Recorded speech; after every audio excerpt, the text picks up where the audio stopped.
Ayan po mga parts. Ngayon, ang tatalakayin naman po natin, isang electric fan na nakaka-ground or nakaka-kuryente. Paano po ba natin ito matetest? Kung ito may ground or kung ito makaka-kuryente. Ayan mga parts, samahan nyo po ako. At ituturo ko po sa inyo kung paano po mag-test ng isang electric fan na nakaka-kuryente or nakaka-ground. Ayan. Gagamit po tayo ng isang analog multimeter. Ayan mga parts. At iseset po natin to sa times 10.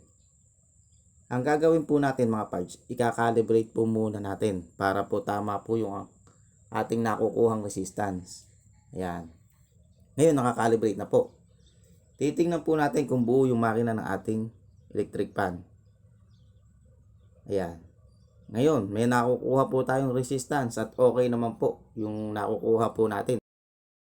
Ngayon mga parts, ganito po yung pag-test ng isang electric fan na may ground. Yung isang test proof nyo, ilalagay nyo po sa cord ng ating electric fan. Ayan o. Katulad po na ginagawa ko. Yung isang test proof nyo, ilalagay nyo po sa body ng ating electric fan, sa cover. Yung bakal ha. Ayan o, nakikita nyo po mga parts. Mayroon pong reaction yung ating multimeter. Yung kamay ng ating multimeter pumapalo.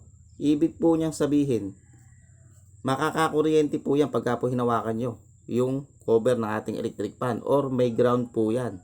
Magaground po kayo dyan. Ngayon mga parts, samahan nyo po ako na hanapin yung pinagmumulan ng ground ng ating electric fan. Yan, samahan nyo po ako mga parts para po makakuha po kayo ng idea kung sakali man pong magka-ground yung inyong electric fan na ginagawa or yung inyong electric fan sa bahay na ginagamit. Ngayon, tingnan po natin dito sa mga wirings po niya kung mayroon pong nabalatan at tumikit. Ngayon, okay naman po. Nakita ko po, okay naman po yung kanyang wirings. Ngayon, ang gagawin po natin mga parts, tatanggalin po natin tong cover at yung kanyang LC. Yan, mabilis lang po yung ating upload. Yung mga mahalagang importante lang po yung ating ipapakita sa video. Ngayon, naalisin din po natin to mga parts. At titingnan po natin yung kanyang stator. Kung ano po ang nangyari. Bakit po ito nagkakaroon ng ground. Kaya samahan nyo po akong hanapin. Para makakuha din po kayo ng idea. Kung sakali man pong magkaganito yung inyong electric fan. Kaya kung hindi ka pa nakakapag-subscribe, mag-subscribe ka na mga parts. Ngayon mga parts, ito. Natanggal na po natin yung cover. At suriin po natin mabuti. Tingnan po natin kung mayroong nabalatan or nakadikit na dugtungan. Ayan. Ngayon mga parts, ito. Nakikita nyo po ba yung kulay green na kuryente na to? Ito po yung line ng ating electric fan, yung common. Tingnan po natin. Ayun o. Nakita nyo po mga parts. Pumapalo yung kamay ng ating multimeter. Meron po tayong nakukuhang resistance. Ibig sabihin yan mga parts, may ground pa rin yung ating electric fan. Tanggalin po natin tong tali, yung cable tie. At ilayo po natin to sa bakal.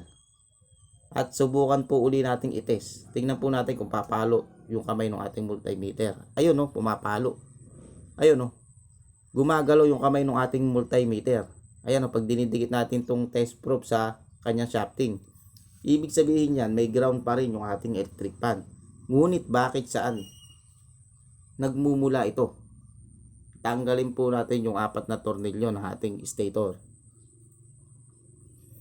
Ayan mga parts, talagang bubusisiin natin kung saan nagmumula yung ground ng ating electric fan.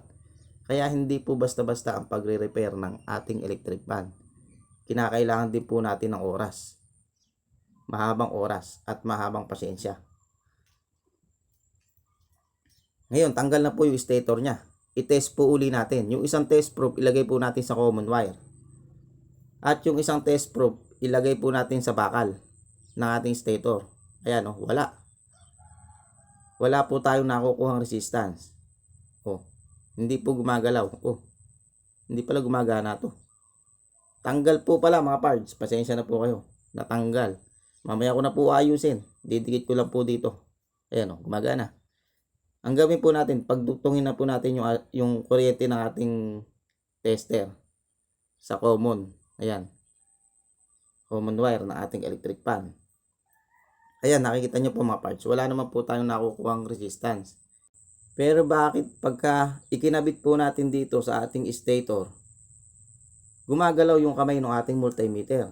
At pagka po nangyari yun, ibig sabihin nun, makakakuryente po yung ating electric pan or makaka-ground. Ayan. Dito po ulit tayo sa kulay green, yung line ng common wire ng ating electric pan. Ayan. Pagdugtungin na po natin kasi nasira po yung ating test probe, yung isa. Ngayon, yung test probe natin, ilagay natin dito sa bakal. Ayan o. Napansin nyo po mga parts. Mayroon pong reaction yung ating multimeter. Ibig sabihin yan, may ground. Pagka po ganyan, may ground mga parts. Ganyan po yung gagawin yung pag-test. Alisin po natin tong ating rotor mga parts.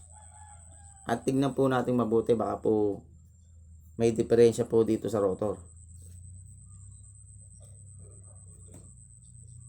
Pero mukhang wala namang diferensya sa rotor mga parts.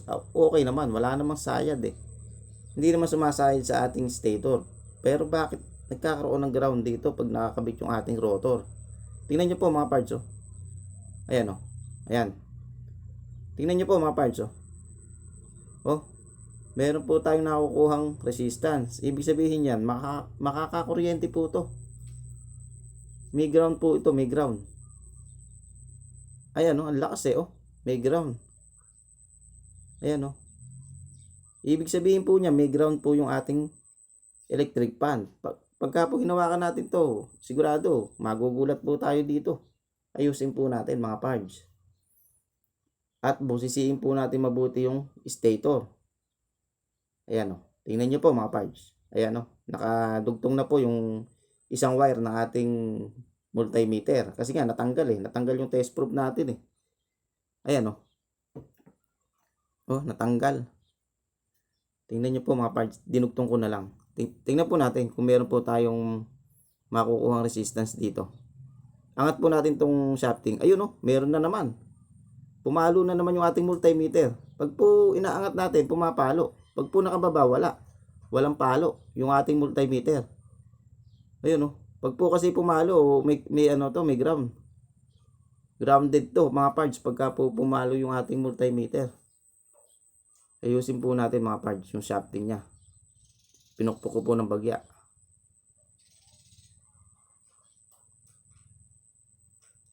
Ayan. Angat po uli natin mga parts. Ayun o. Meron pa rin po tayong nakukuhang resistance. Ibig sabihin yan, may ano pa rin to. May ground. Grounded to mga parts. Ayun o. Lakas eh. Malakas po ang ground nito. Pagka po ganyan yung nakukuha po natin sa ating multimeter. Pagka ganyan po ang palo. Ayan o. Grounded.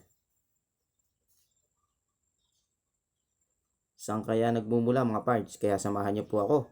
At hanapin po natin kung ano po yung pinagmumulan nito ng pag-ground ng ating electric pan. Ayan po mga parts, simulan na po nating hanapin at mabilisan lang po yung ating upload. Ayan po mga parts, nakita ko na po. Ito po mga parts. Ayun o. Nagasgas po yung isang hibla ng ating stator. Ayun o. Yung rewind ng ating stator, nagasgas po. Ayan, tingnan nyo po mga parts. Ayan. Tingnan nyo po. Papalo po yung kamay ng ating multimeter. Pagmasdan nyo po yung ating multimeter. Ayun o. Ayun o. Pumapalo. Ayun o. Pagmasdan nyo po yung ating multimeter mga parts. Ayun o. Gumagalaw yung kamay ng ating multimeter. Ibig sabihin yan mga parts. Dito nagmumula yung ground nung ating electric pan mga parts. Ayun po mga parts oh. Ayun oh, nabalatan nga po. Ayan. Ngayon, ang gagawin po natin mga parts, ganito. Aayusin po natin to. At lalagyan na lang po natin to ng electrical tape mga parts. Yung itong ating nabalatan na na rewind, yung isang hibla ng ating stator. Ayan o. Yan. Ayusin na lang po natin mga parts. Para po ito hindi na po makakuryente or makaground. Ayan, mabilisan lang po yung ating upload mga parts. Nakita nyo po mga parts. Nilagyan ko na po siya ng electrical tape. Ayun o. Binalutan ko na lang po. Ayan. Siguro mga parts, nung pagkalagay ng rotor na to, umangat po yung isang hibla ng rewind ng ating stator. Umangat, gumasgas mga parts. Nagasgasan. Kaya ang nangyari, pagka po nilalagay natin tong isang rotor na to, yung rotor na ating electric fan, meron pong ground yung ating electric fan mga parts. Meron po tayong nakukuhang resistance pagka po tinetest natin. Ibig sabihin yan, nagasgas nga, nakadikit po sa rotor yung isang hibla ng rewind na ating electric fan. Ayan, itest po natin ulit. Ayan o, nakikita nyo po mga parts, kahit po nakalagay na yung rotor ng ating electric fan, wala na po tayong nakukuhang resistance or hindi na po natin nakikitang gumagalaw yung kamay ng ating multimeter. Ayan o. Ayan o mga parts, gumagana po yung ating multimeter. Yan. Ayan o, hindi na po pumapalo yung kamay ng ating multimeter pag po nilalagay natin dito yung isang test probe ng ating multimeter. Ayan o. Kahit po iangat po natin yung kanyang shafting, yung rotor niya, wala na po siyang palo. Hindi na po pumapalo yung ating multimeter. Ayun o. Kahit po nakaangat tong rotor na to mga parts. Ayan. Ngayon mga parts, i-test po muna natin ulit. Ayan. Nakadugtong na po yung isang wire ng ating tester dito sa common wire ng ating electric fan. Test po natin dito sa kanyang shafting. Ayan o. Wala na po tayong nakukuhang resistance dito. At hindi na po gumagalaw yung ating kamay ng ating multimeter. Kahit iangat natin at ibaba natin tong shafting na to. Kahit dito sa body ng kanyang stator. Ayan o. Sa mga bakal na yan. Ayan. Nakadugtong po yan mga parts. Ayan. Ayusin na po natin at testingin na po natin. Paanda rin po natin mga parts.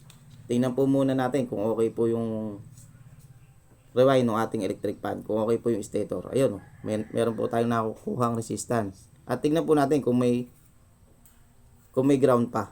Yan, test po uli natin para po sigurado. Kasi ipa-plug in na po natin yan. Ayan mga parts, hindi na po gumagalaw yung kamay ng ating multimeter. Ibig sabihin yan, hindi na po ito makaka-ground. Ayan o. I-plug in na po natin mga parts. Paanda rin na po natin. Saka po natin hawakan. Ito. Hawakan na po natin. Sigurado na po ito. Dahil nag-test na po tayo sa ating tester. At wala naman po itong nakitang ground. Ayan. Okay na mga parts. Hindi na po siya nakaka-ground.